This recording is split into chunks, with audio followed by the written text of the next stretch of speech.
The wind didn't just howl in the Ardennes, it screamed.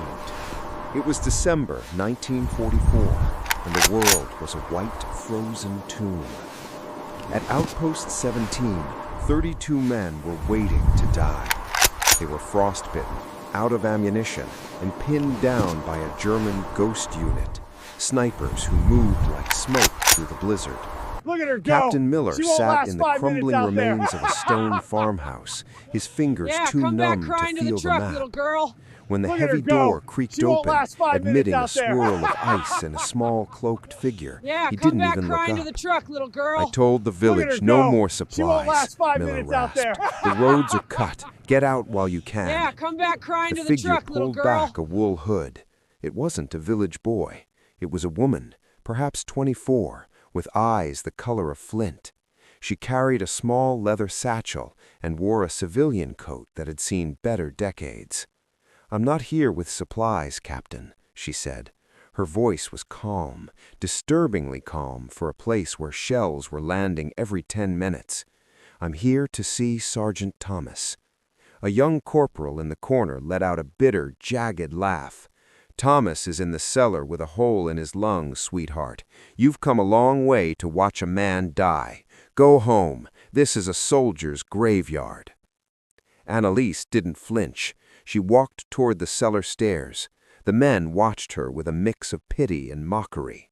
To them, she was just a visiting girl, a ghost of the life they used to have, a fragile thing that would be shattered by the first mortar round. Down in the dark, smelling of damp earth and iron, she found Thomas. He was pale, gasping. She didn't cry. She sat beside him and whispered 3 words that made Thomas's eyes snap open in terror and respect. "The hawk flies." Thomas tried to salute with a trembling hand. "Ma'am, you shouldn't be here." "The report said this line was held by elite infantry," Annalise whispered, her eyes scanning the room.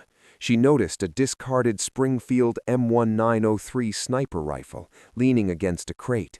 The scope was cracked, and the bolt was fouled with frozen oil. They lied. Suddenly, the world exploded. A 105 mm shell hit the farmhouse's chimney. Dust and stone rained down. Above, the screams of the mocking corporal cut through the air as a German bullet found his shoulder. "They're advancing!" Miller shouted from above. "Direct fire! We can't see them! We can't see them!" Annalise stood up. The visiting girl was gone. She picked up the fouled Springfield. The soldiers watched in stunned silence as she didn't panic, she didn't duck. She pulled a small vial of kerosene from her satchel, cleaned the bolt in 4 seconds with a rag, and stripped the cracked scope off entirely. "What are you doing?" Miller yelled, ducking as a bullet whistled through the window. "Stay down, you fool!" Annalise walked to the window. She didn't use the sill for cover. She stood 3 feet back in the shadows, where the muzzle flash wouldn't be seen against the white snow. "Captain," she said, her voice cutting through the thunder of the ambush, "your windage is 6 knots to the west. Your men are firing at shadows. Tell them to stop wasting lead." "You're a civilian. You'll get us killed." Miller reached for her arm. Annalise moved faster than a striking snake. She caught his wrist, and for a second Miller saw it, the cold, dead stare of a predator that had seen 1,000 kills. Under her wool coat, the collar shifted, revealing a jagged scar on her neck and a small blackened silver pin, the mark of the 4th Shadow Division. Miller froze. That unit didn't exist. It was a myth told to recruits, a unit of female snipers used by high command for unconventional liquidation. "I am Major Annalise Thorne," she said, "and I am not visiting. I am the reason the German advance stops at this coordinate." She chambered around. The sound was like a gavel hitting a judge's bench. She didn't breathe. She didn't blink. Through the open sights of a broken rifle, in a blinding whiteout, she pulled the trigger. 1,200 yards away, hidden beneath a white tarp, the German master sniper, the man who had killed 14 of Miller's men, dropped dead before the sound of the shot reached the farmhouse. Annalise cycled the bolt. Clack, slide. 1, she whispered. She fired again. A German officer, 2 ridges over, tumbled into the ravine. 2. The men of Outpost 17 didn't mock her anymore. They didn't see a woman. They saw a force of nature. As the winter ambush intensified, the visiting girl stood in the center of the chaos, a silent reaper in a wool coat, turning a graveyard into a fortress. By the time the sun began to set over the Ardennes, the snow wasn't white anymore. It was red, and the secret rank of the girl who was only visiting would become the greatest legend the 101st Airborne The would never farmhouse be had become an allowed to tell. island in a sea of white death. Captain Miller watched, paralyzed, as Annalise moved from window to window. She didn't crawl, she flowed. Every time the heavy bolt of the Springfield slid home, another German muzzle flash in the tree line was extinguished. "They're flanking the east stable!" a private screamed, ducking as a hail of MP40 fire shredded the wooden door. Annalise didn't look at him. She dropped to one knee, tilted the rifle 45 degrees, and fired through a gap in the stone no wider than a coin. A muffled explosion followed. She had hit the potato masher grenade in a German infiltrator's belt before he could pull the pin. "Captain," she said, her voice a low hum against the roar of battle, "your men are bunched up. They are targets, not soldiers. Spread them to the cellar vents. Give the enemy too many angles to watch." Miller found his voice. "Major, if that's truly your rank, we're out of ammo. We've got maybe 20 rounds of 30-06 left." Annalise reached into her satchel and pulled out a small handwritten ledger. She didn't look at the bullets. She looked at the terrain. "I don't need 20 rounds. I need 6, and I need your men to start singing." "Singing?" Miller gaped. "Are you mad?" "Sound travels strangely in a blizzard," she said, her eyes fixed on a distant ridge. "If they sing, the Germans will think you're celebrating a relief column's arrival. They'll hesitate, and in this weather, hesitation is a death sentence." As the terrified men began a shaky, discordant rendition of "I'll Be Home for Christmas," Annalise vanished into the whiteout. She didn't go to the cellar. She went out the back door, into the heart of the storm. The German commander, Standentartenführer Voss, peered through his Zeiss binoculars. He was a man who prided himself on logic. He had 30 elite Jaeger snipers and a platoon of infantry. Outpost 17 should have fallen an hour ago. "Why is the firing coming from the ridge?" Voss demanded. "Our men hold the ridge." "Sir," his adjutant whispered, his face pale, "the ridge team, they aren't answering the radio. We found Steiner. He was hit behind, one shot, through the base of the skull."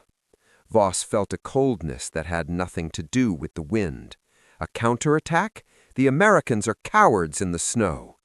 "It's not an attack, sir," the adjutant stammered. It's a ghost. The men say they see a woman in a brown coat. She doesn't run. She just appears, fires, and the snow swallows her." Suddenly, the adjutant's head snapped back. No sound, no flash, just a neat hole in the center of her forehead. Voss scrambled behind the steel plating of his command half-track.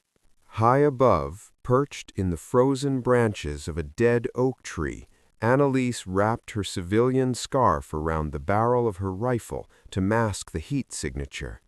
She was shivering now, her lungs burning with every breath of ice. She wasn't a god, she was a woman on the edge of hypothermia. But her hands, the hands that had held a rifle since she was 6 years old in the Black Forest, were steady as stone. She saw Voss's shadow through the half-track's vision slit. She didn't fire. She was waiting. She needed the wolf to show his face. Back at the farmhouse, the singing had stopped. The men sat in a circle, clutching their empty rifles. The silence was heavier than the gunfire. "She's not coming back, is she?" the corporal asked, his arm tied in a bloody sling. Miller looked at the door. "She was never here for us, son. She's a major of the 4th Shadow. They don't save people, they erase problems." But Miller was wrong. In the cellar, Sergeant Thomas stirred. He looked at the empty space where Annalise had sat. He remembered the village they had grown up in before the war turned the world to ash. He knew the truth Annalise hid from everyone, that she hated the rifle, that every life she took was a weight that was slowly crushing her soul. Out in the woods, Annalise leaned her head against the frozen bark. She was crying, though the tears froze to her cheeks before they could fall. She closed her eyes and saw the faces of the men she had killed that day. "Forgive me," she thought. "I just wanted to see him one last time." A twig snapped. Annalise spun, her rifle raised. 10 yards away, 3 German Jaegers had circled behind her. Their rifles were leveled at her chest.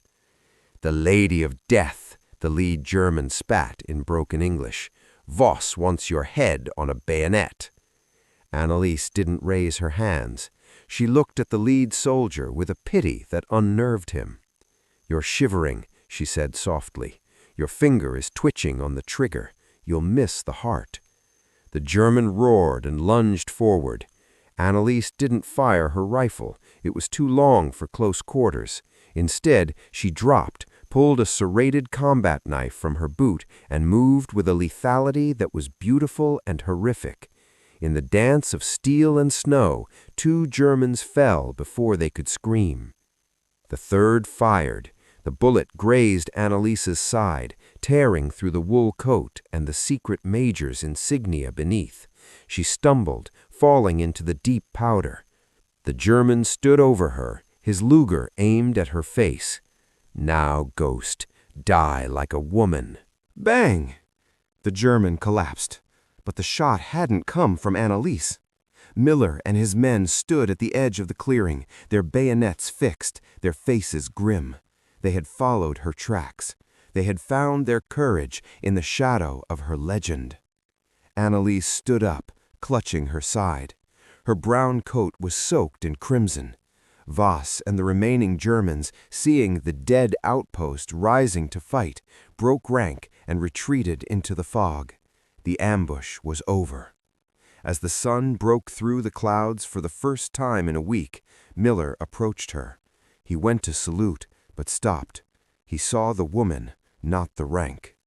"Major Thorne, let us get you to a medic." Annalise looked at him, then at the farmhouse where Thomas was waiting. She took the silver major's pin from her collar and dropped it into the snow. "The major died in the woods, Captain," she said, her voice barely a whisper. "I'm just a woman visiting her friend." She walked toward the farmhouse, leaving the rifle behind in the snow. When the relief column arrived 2 hours later, they found 32 living men and a legend they were ordered to forget. But every Christmas, for the rest of his life, Miller would tell his grandchildren about the girl in the wool coat who sniped the wind and saved 1,000 souls.